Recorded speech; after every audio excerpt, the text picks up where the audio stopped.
फिरौन तब बिल्कुल कंगाल था, दिवालिया था, कर्ज में डूबा हुआ था। कर्ज चुकाने के डर से वह घर में छिपा रहता। इसी वजह से एक एक करके लेनदार फिरौन के घर आने लगे। फिरौन बहुत चालाक और धोखेबाज था। सिर्फ धोखेबाज ही नहीं बल्कि बड़ा ठग था, इसलिए कि वह घर में रहते हुए भी दरवाजा खुला रखता था ताकि लेनदार समझें कि घर में कोई नहीं है। दिन ब दिन लेनदार वहां आते लेकिन फिरौन को न देखकर लौट जाते। फिरौन अकेले सोचने लगा, मैं कब तक खुद को इस तरह छिपा सकता हूँ? मुझे खुद को साबित करना ही होगा। उस समय मिस्र आर्थिक दृष्टि से दुनिया में सबसे ऊपर था। फिर फिरौन लेनदारों के डर से रात के अंधेरे में बलक से मिस्र की ओर छिपते हुए निकल पड़ा। पूरी रात सफर करने के बाद वह आखिरकार मिस्र पहुंच गया। थोड़ी दूर चलने के बाद उसकी मुलाकात उसके दोस्त हमान से हुई। हमान ने उसे देखते ही पूछा, प्रिय दोस्त, तुम यहाँ क्यों हो? तुम्हारी क्या हालत है? तब फिरौन ने कहा, दोस्त हमान, मैं बड़ी मुसीबत में हूँ। लेनदारों के डर से भागकर यहाँ आया हूँ। मैं पूरी तरह से कंगाल हूँ, चारों ओर कर्ज में डूबा हूँ। अब मुझे किसी काम की जरूरत है। तब हमान ने कहा, फिरौन, मेरी भी यही हालत है, मुझे भी किसी काम की जरूरत है। इसके बाद फिरौन और हमान काम की तलाश में निकल पड़े। थोड़ी दूर चलने के बाद वे भूख और प्यास से बेहाल हो गए। दूर से उन्होंने देखा कि एक आदमी तरबूज के खेत में तरबूज काट रहा है। फिरौन और हमान धीरे धीरे उस तरबूज के खेत के पास जाकर बोले, चाचा जान, हम बहुत भूखे हैं, क्या हमें कुछ तरबूज खाने को देंगे? यह सुनकर उस आदमी ने उन्हें तरबूज खाने दिया। दोनों ने पेट भरकर तरबूज खाया और संतुष्ट हो गए। फिर उस तरबूज के खेत के मालिक ने उनसे पूछा, मैंने तुम लोगों को पहले कभी नहीं देखा, तुम कौन हो और कहां से आए हो? तब फिरौन ने कहा, हम परदेसी हैं, बलक से काम की तलाश में आए हैं। तरबूज के खेत के मालिक ने सोचा कि उसे भी काम करने वालों की जरूरत है, इसलिए उसने उनसे कहा, क्या तुम मेरे पास काम करोगे? हमान ने कहा, बिल्कुल, हम काम करेंगे। तब तरबूज के खेत के मालिक ने कहा, मेरे पास काम करना है तो ईमानदारी से करना होगा, चोरी नहीं की जा सकती। फिरौन बड़ा धोखेबाज था, इसलिए उसने चालाकी से कहा, मैंने जीवन में कभी झूठ नहीं बोला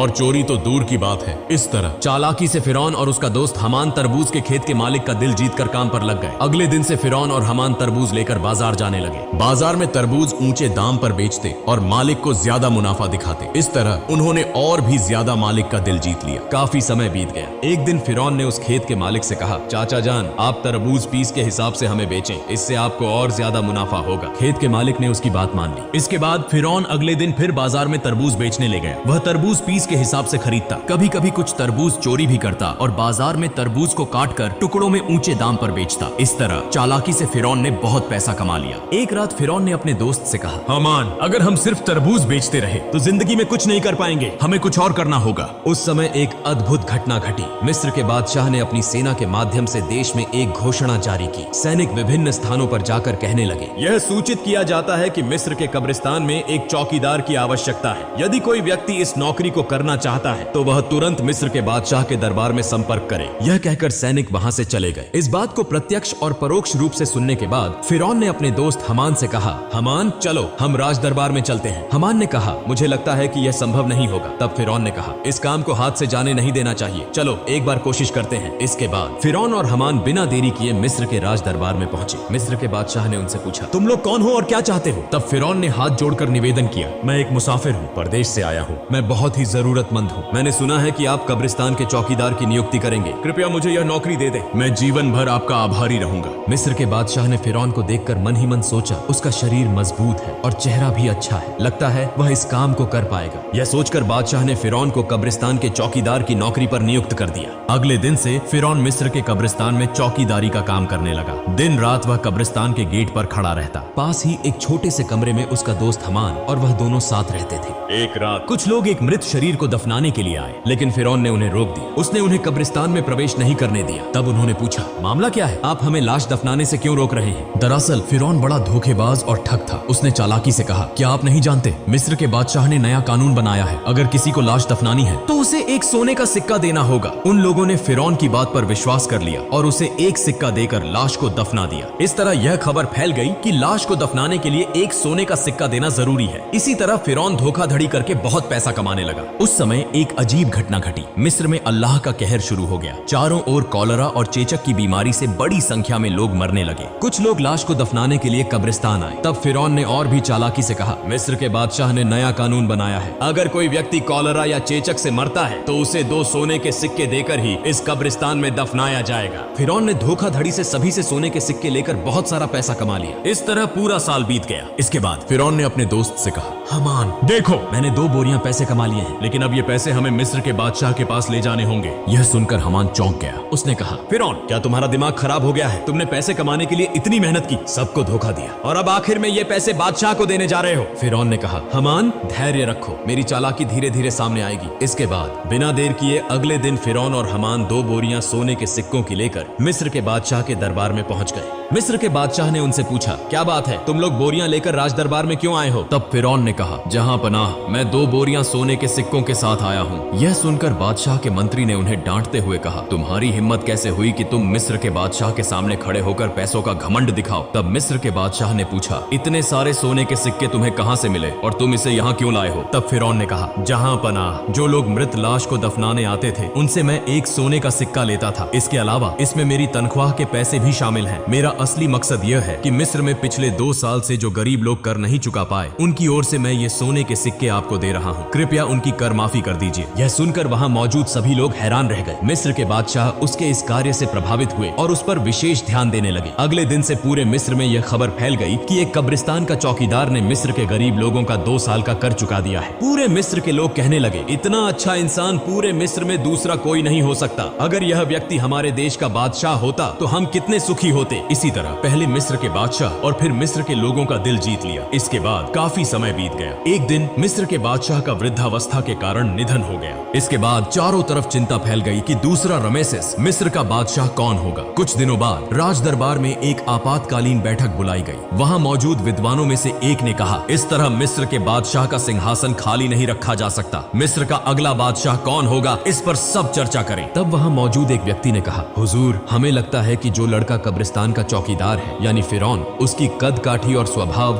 दोनों ही उपयुक्त हैं। वह बहुत अच्छा है और जनता का भी ख्याल रखता है। हमें लगता है कि उसे ही बादशाह बनाया जाना चाहिए। तब वह विद्वान व्यक्ति बोला, ठीक है, तो ऐसा ही हो। सबकी सहमति से फिरौन मिस्र का बादशाह बन गया। जो व्यक्ति एक दिन तरबूज बेचता था, जो कभी कब्रिस्तान का चौकीदार था, आज भाग्य के पलटने से वह पूरे मिस्र का बादशाह बन गए। असल में फिरौन कितना घटिया इंसान था, यह किसी को मालूम नहीं था। इधर फिरौन के मिस्र का बादशाह बनने के बाद उसने फिर से तरह तरह की चालाकी और धोखाधड़ी शुरू कर दी। उसने अपने दोस्त हमान को मंत्री बना दिया। एक दिन फिरौन राज दरबार में बैठा था। उसने अचानक घोषणा की, पिछले 1 साल में मिस्र के किसी भी व्यक्ति को कर चुकाने की जरूरत नहीं है। यह सभी कर फिरौन की ओर से माफ किए जाते हैं। यह खबर सुनकर मिस्र के गरीब लोग बहुत खुश हुए। बाद में जब वहाँ कोई और नहीं था तो हमान ने कहा, दोस्त फिरौन, अगर तुम इस तरह सारा कर माफ कर दोगे तो बादशाहत कैसे चलेगी? फिरौन ने कहा, हमान धैर्य रखो, इसके बाद मैं ऐसी चाल चलूंगा कि जीवन भर हम ही पूरे विश्व के बादशाह बने रहेंगे। ऐसी कोई ताकत नहीं होगी जो हमें हरा सके। इसके लिए योजना बनानी होगी। इस बात को कहकर वे दोनों एक एक करके चले गए। अगले दिन से पूरे मिस्र में फिरौन का नाम चर्चित होने लगा। इसी समय हमान ने फिरौन को बुलाकर कहा, मित्र फिरौन, अगर तुम जीवन भर बादशाह बने रहना चाहते हो तो तुम्हें कुछ काम अवश्य करने होंगे। तब फिरौन ने पूछा, वो काम क्या है? इसके बाद हमान ने एक एक करके सब कुछ बताया। फिर फिरौन ने राज दरबार में एक आपातकालीन बैठक का आयोजन किया। फिरौन ने कहा, आज से पूरे मिस्र में कोई शिक्षा व्यवस्था नहीं होगी, सभी पाठशालाएं बंद कर दी जाएंगी। फिरौन ने शाही फरमान जारी किया, मिस्र के किसी व्यक्ति को शिक्षा लेने और देने की अनुमति नहीं होगी। यदि कोई इस आदेश का उल्लंघन करता है तो उसे मौत की सजा दी जाएगी। पूरे मिस्र में जो लोग छोटे छोटे पत्थरों की मूर्तियां बनाकर पूजा करते थे, उन्हें आदेश दिया गया कि वे उन मूर्तियों को तोड़कर केवल फिरौन की मूर्ति की पूजा करें। इस प्रकार थोड़े ही समय में फिरौन के डर से लोगों ने पढ़ाई लिखाई बंद कर दी और पूरे मिस्र के लोग अल्लाह को भूलकर अज्ञानी और अंधविश्वासी बन गए। लोग पूरी तरह से जानवरों की तरह व्यवहार करने लगे। इसके बाद फिरौन अत्यधिक घमंडी हो गया। वह खुद को इतना बड़ा मानने लगा कि अहंकार से भरकर खुद को खुदा घोषित कर दिया। दिन ब दिन जनता पर कर की मात्रा बढ़ा दी।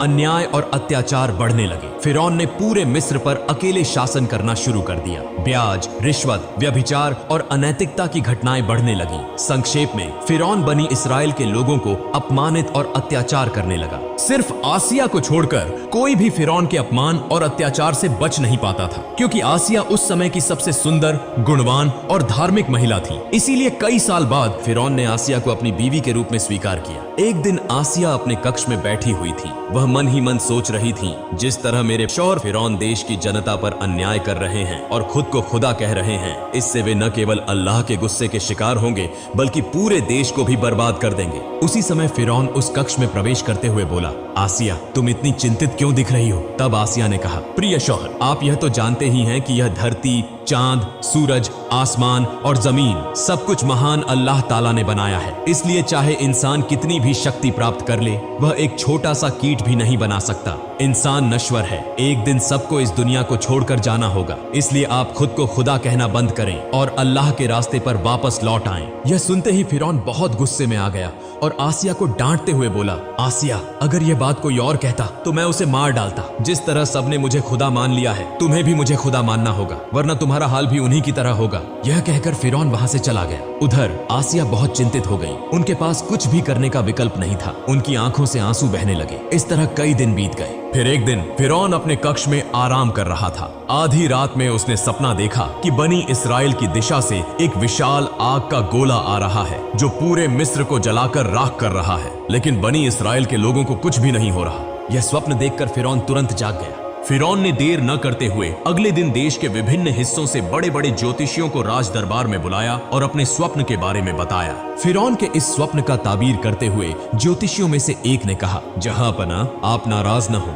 भविष्य में हम आपकी मृत्यु देखते हैं। आप बहुत अधिक समय तक मिस्र के बादशाह नहीं रह पाएंगे। आपकी शक्ति पूरी तरह नष्ट हो जाएगी। यह सुनकर फिरौन बहुत गुस्से में आ गया और ज्योतिषी को डांटते हुए बोला, क्या कह रहे हो? मुझे शक्ति से बेदखल करने वाली कोई ताकत है क्या? तब ज्योतिषी ने कहा, बनी इस्राएल में से एक लड़का जिसका नाम मूसा है आपकी शक्ति समाप्त कर देगा। यह कहकर वे वहां से चले गए। कुछ दिन बाद फिरौन ने हमान से कहा, मिस्र के हर घर में यदि कोई लड़का बच्चा हो तो तुम अपनी सेना लेकर उसे मार डालो। फिरौन के आदेश पर हमान अपनी सेना के साथ मिस्र के हर घर में घुसकर बेटों को मारने लगा। तफसीरकारों के अनुसार इस तरह लगभग 80,000 बेटों की हत्या करने के बाद फिरौन ने फिर से मिस्र के सबसे बड़े ज्योतिषियों को गणना करने के लिए बुलाया। फिर ज्योतिषियों ने कहा, जहांपना, हम गणना करके देख रहे हैं, आपके द्वारा मारे गए लड़कों में मूसा नामक लड़का नहीं है। फिरौन ने कहा, अच्छे से गणना करो। इस बार ज्योतिषियों ने कहा, जहांपना, हम गणना करके देख रहे हैं, चाहे आप उसे मारने की कितनी भी कोशिश करें, आप उसे मार नहीं सकते। मूसा नामक यह लड़का आपकी शक्ति को नष्ट कर देगा और वह लड़का अब बच्चा है। यह सुनते ही फिरौन और गुस्से में आ गया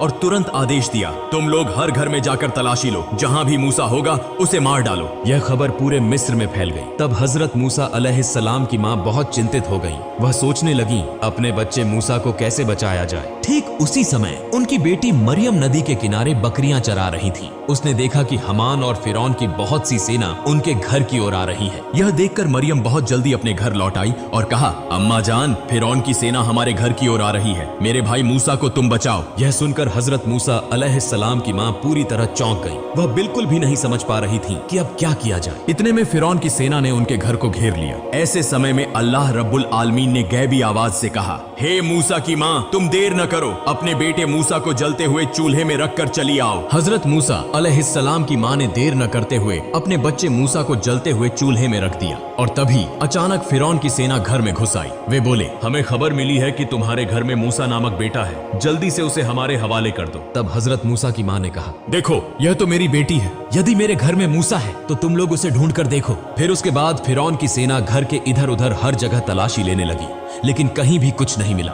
आखिरकार वे सभी वहां से चले गए। फिर हजरत मूसा अलैहिस्सलाम की माँ रोते रोते उस जलते हुए चूल्हे के पास गईं और देखा कि हजरत मूसा अलैहिस्सलाम जीवित हैं और उसी जलते हुए आग में खेल रहे हैं। अल्लाह की कृपा से हजरत मूसा अलैहिस्सलाम का एक बाल भी आग में नहीं जल गया। तब हजरत मूसा अलैहिस्सलाम की माँ ने अल्लाह का शुक्र अदा किया और कहा, हे अल्लाह, तुम सभी शक्तियों के मालिक हो, तुम्हारी सारी प्रशंसा है। अल्लाह, तुमने मेरे बेटे मूसा को बचाया। इसके बाद हजरत मूसा अलैहिस्सलाम की माँ ने उसी रात एक सपना देखा। अल्लाह रब्बुल आलमीन कह रहे थे, तुम एक लकड़ी का संदूक तैयार करो और हजरत मूसा अलैहिस्सलाम को उस संदूक में रखकर नील नदी में बहा दो। इस बीच अल्लाह रब्बुल आलमीन ने हजरत जिब्राइल अलैहिस्सलाम को बुलाया और कहा, हे जिब्राइल, तुम जाओ और मूसा अलैहिस्सलाम की माँ की मदद करो। यह आदेश पाकर हजरत जिब्राइल अलैहिस्सलाम मूसा नबी के घर की ओर चल पड़े। सुबह हजरत मूसा अलैहिस्सलाम की माँ अपने घर के सामने बहुत चिंता में बैठी हुई थी। उसी समय देखा कि एक दरवेश उनके घर आया